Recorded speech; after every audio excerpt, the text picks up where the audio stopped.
Good morning. I have a busy day in the kitchen ahead of me, so I'm just putting things back in order because I did some late night kitchen cleaning last night, but I'm going to need my stovetop, so I need to put the grates back on here. I would say this is one downside to having a gas burning stove is more steps involved in cleaning it, but I still wouldn't trade it. I still really love it. So, the first thing that I'm going to do this morning before I do anything else is put in a loaf of sourdough bread. I've had this proofing in the fridge, cold proofing in the fridge for I think just overnight. I think I put it in there yesterday. I was getting ready to preheat my Dutch oven there, but then I looked inside and saw that I actually used this Dutch oven to fry something apparently and didn't wash it. So that would have been pretty bad if I would have preheated that with all that oil because I bake my bread at 425, so that would have been a very smoky house. So anyway, just washing my Dutch oven, gonna get myself some coffee going, put away some dishes, and just stay busy until I can get that loaf of bread in. That there is my huge cheese vat. I won't need that today because although I am going to be doing some cheese making, I'm only going to use a gallon of milk, so I'll just use my small cheese pot rather than the large one today. All right, so now I'm going to preheat my clean Dutch oven at 425 so that I can get my bread ready to bake. So I'm sorry to disappoint you guys. I don't measure when I make my sourdough bread, although I have it on my list to walk you guys through how I make my bread. I just go by the feel of the dough, and it usually turns out pretty good. Every once in a while, I'll get a loaf that, isn't perfect, but that's okay. So, just gonna get my dough ready to score here. Nothing too fancy today, but we're getting close to fall, so I might bust out some pumpkin loaves sometime soon. Those are always fun. I'm sure you guys have seen those if you do sourdough. You just take twine and kind of tie it around the dough to make indentations, and it looks like a pumpkin. You put a cinnamon stick in the top and the center. It's very cute. I did those last year, and that was fun. But other than that, I never get too crazy with my scoring, but I would like to learn more scores and get better at that because I love a nice, pretty loaf. It's just the pictures are so satisfying, and mine are always just kind of boring. But that's okay because the bread still tastes delicious. So if you know of any good scoring resources, then share them in the comments and I will check them out. All right, I'm going to go ahead and bake my bread. Now, I have a couple of kids losing teeth right now, so I'm going to put the little trivet, this actually came out of my Instant Pot, in the bottom of my pan because I don't want to cut the crust off and they're not going to want super crunchy, hard bread. So this is how I will bake it. I actually like a really crunchy crust on my sourdough bread, but for the children's sake. So coffee is finished here. Have my classic egg yolk latte that just never gets old. It's just delicious. It's a staple. And I found that putting the collagen in there first thing in the morning, getting some protein in first thing in the morning, really does help me to stay energized throughout the day.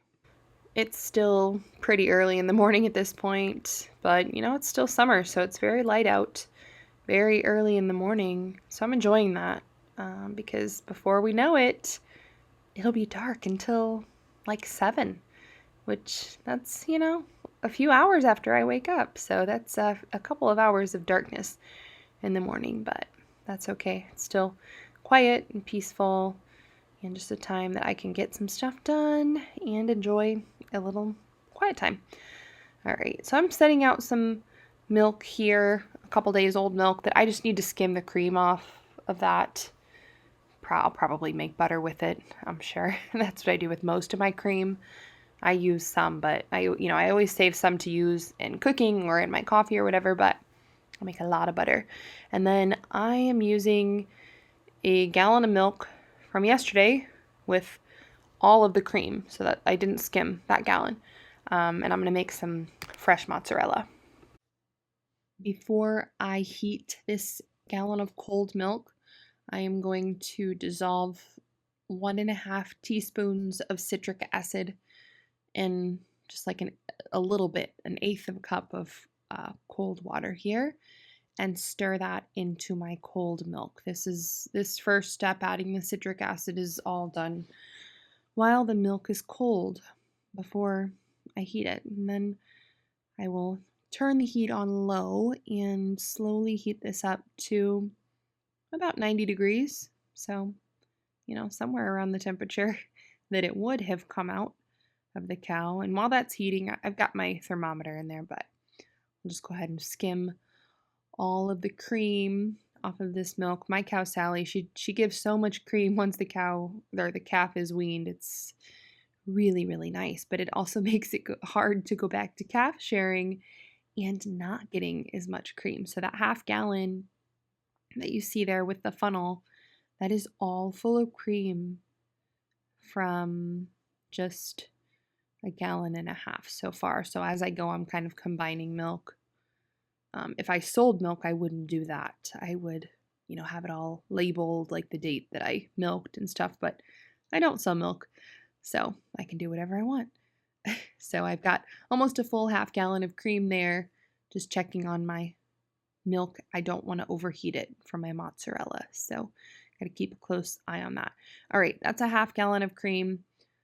At some point, if I get around to it today, I might make butter, or I might just stick it in the fridge and culture it, or set it out on the counter and culture it. I don't know, but at some point I'll make butter. But anyway, my bread has been baking for a half hour. I'm going to take the lid off and let it finish baking for maybe 10-15 minutes. Now, if I wanted a really, really soft crust, I would have just left it covered that whole time. That would have been a lighter, softer crust, but maybe I'll cut the top off for the kids. I just really, really like a good crunchy loaf. And this one turned out very pretty. Now on to the hardest part of baking sourdough, and that is not cutting into the loaf and eating a piece right away. So there's still a lot of steam in the loaf that is kind of finishing the baking process. You don't want to cut into a fresh loaf. With artisan bread, you want to let it rest for at least an hour, maybe 2 hours, until you want it to be totally cooled. Okay, I've got my sourdough starter here. This I fed sometime yesterday. It's still a little bit bubbly, but I'm going to make a breakfast pizza for the kids. And I'm just going to use a sourdough discard crust here. So just pouring my starter straight into a hot skillet. I don't know if you saw, but this big skillet was actually preheating in my oven while my bread was baking, so it is hot. If you do the discard crust, you need the skillet to be very hot and well seasoned so that your crust doesn't stick. So poured my starter in, just kind of spreading that around, and I noticed that my milk is the temperature it needs to be, so I need to go add my rennet really quickly.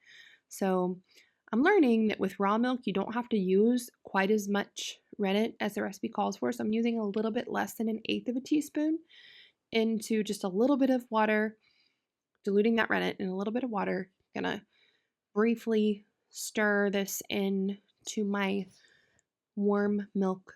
It's about 90 degrees, and then let it set and let the curd separate from the whey. So this only has to set for mozzarella only has to set for 5 minutes. It's quick. It's so much quicker than making other cheeses where it takes, 45 minutes or whatever to set up. That's one reason I think mozzarella is a really good starter cheese, is just, the whole process is so quick. It's under an hour. I think some people say it's like a 30-minute process, but I don't know. I think it takes me longer. All right, I'm just going to feed my starter since I just used it. I always do a little bit of rye, so just maybe a couple tablespoons of rye, and then the rest I do all purpose, but you don't have to do that. You can do just all purpose. Just play with it.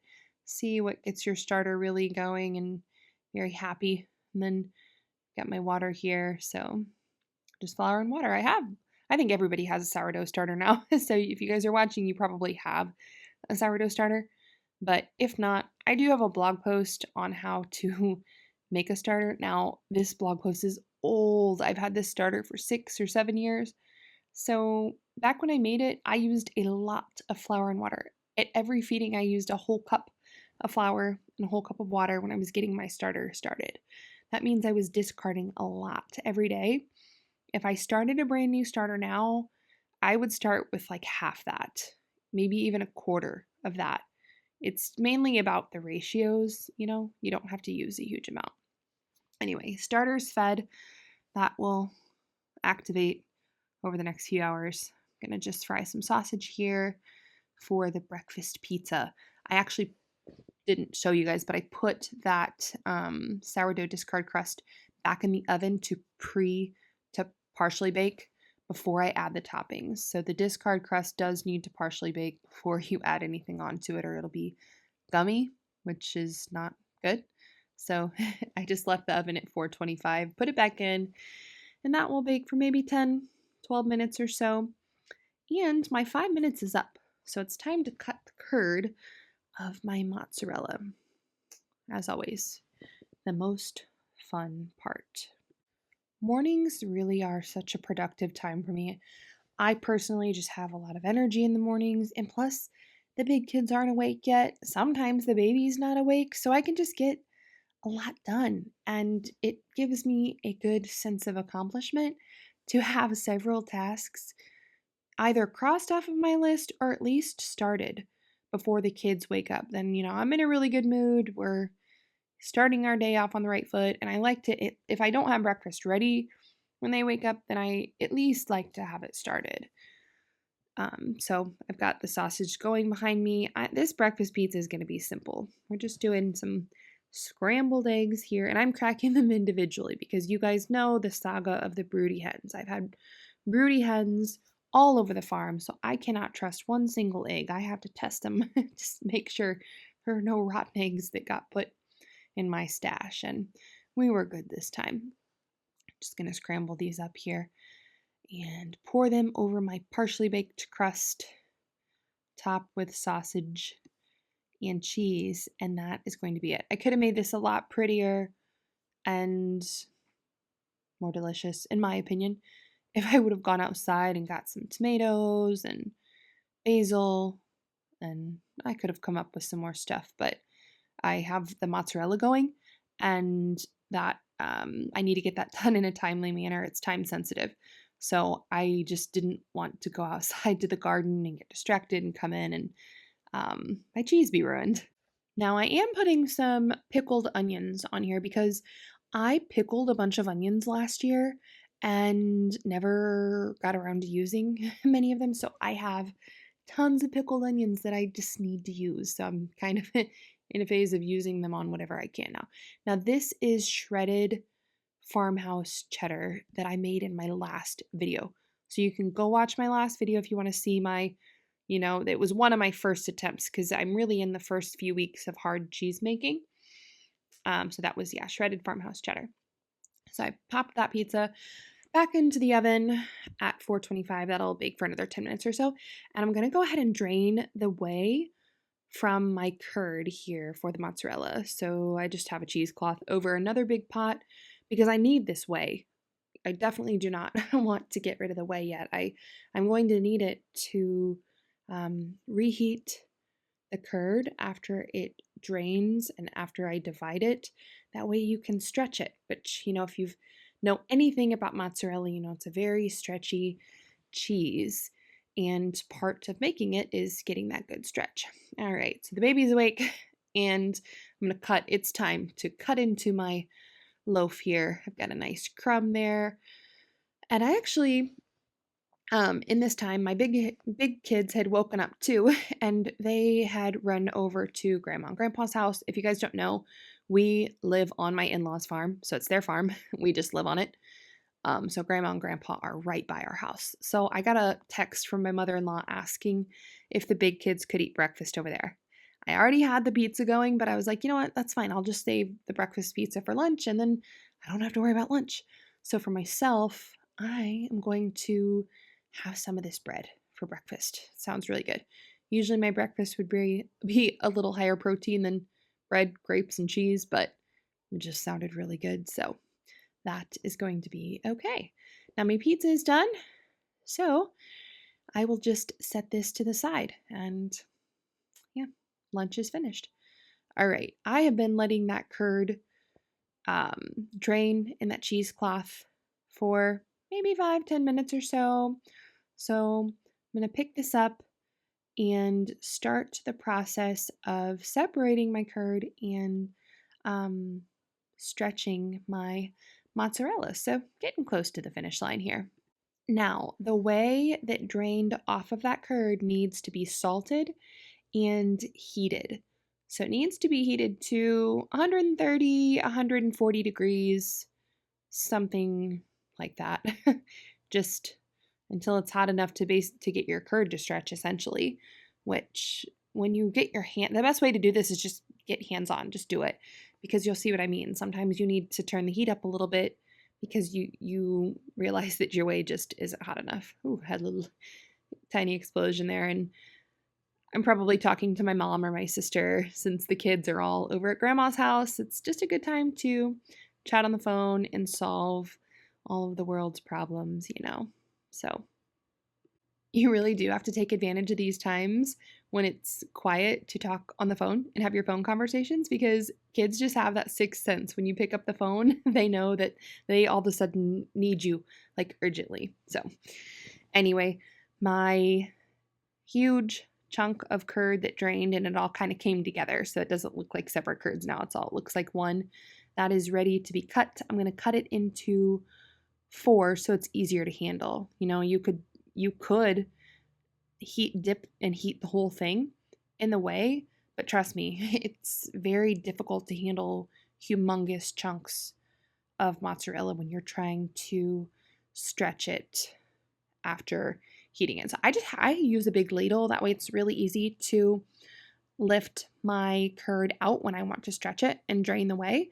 But essentially, you know, I just heating this curd, so submerging it in the hot whey, and then we pull it out. A lot of people wear gloves.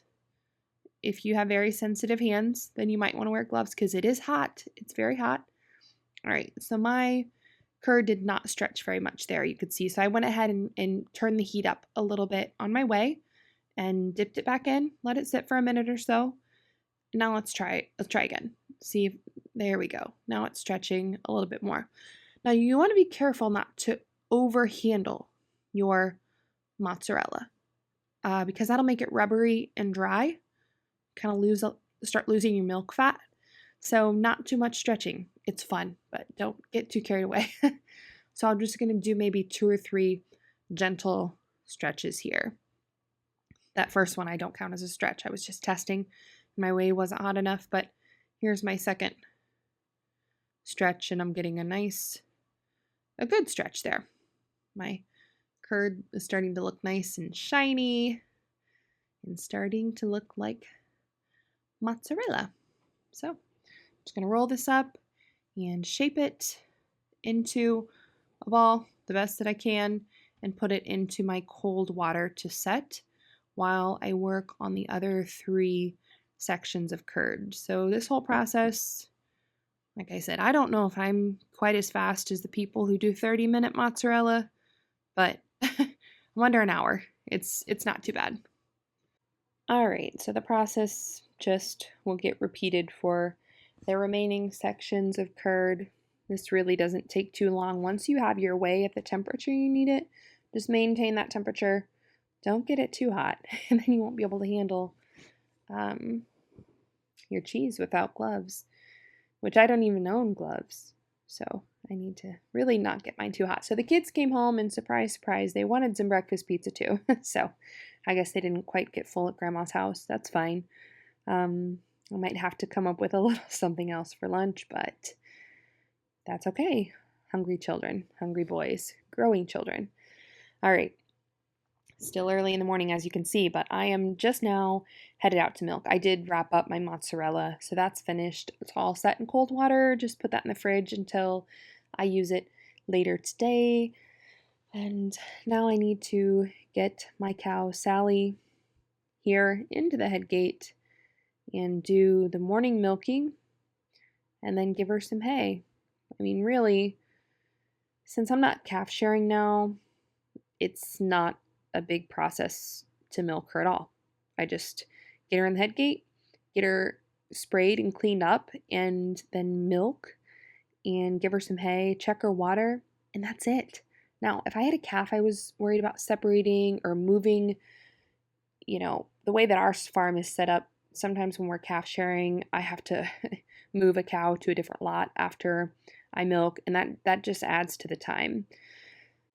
But right now, I can be, out of the house and back in the house with my gallon of milk in 15 minutes or so. So it's really not bad. And all the pigs have gone to market for the year, so we don't have pigs to take care of. Even if we did, the kids would have to do that. But yeah, I have about 15 minutes worth of chores in the morning outside at least. And so it's just not that bad. The bulk of my work comes inside when I'm trying to find ways to use all this milk, which I can definitely find ways to use it, but it does take time. So that's something to think about before you get a cow is, do you really need all this milk? Are you going to have the time or want to take the time to put it all to use? And if not, are you going to want to sell your milk? I have sold milk before and it's just not for me. I just didn't care for it because I felt kind of tied down based on like when my customers were coming to my house, and I don't know, it just not for me in this season. But it's something to consider because a cow gives a lot of milk. So definitely put some thought into that. So I have a gallon here that I'm going to make yogurt with. This is skimmed milk. I've skimmed almost all the cream off the top. For skimmed milk is great to use for yogurt. So here I'm making raw milk yogurt. I see a lot of people pasteurizing their milk before they make yogurt, but I don't want to lose all the benefits of the raw milk, so I'm not going to do that.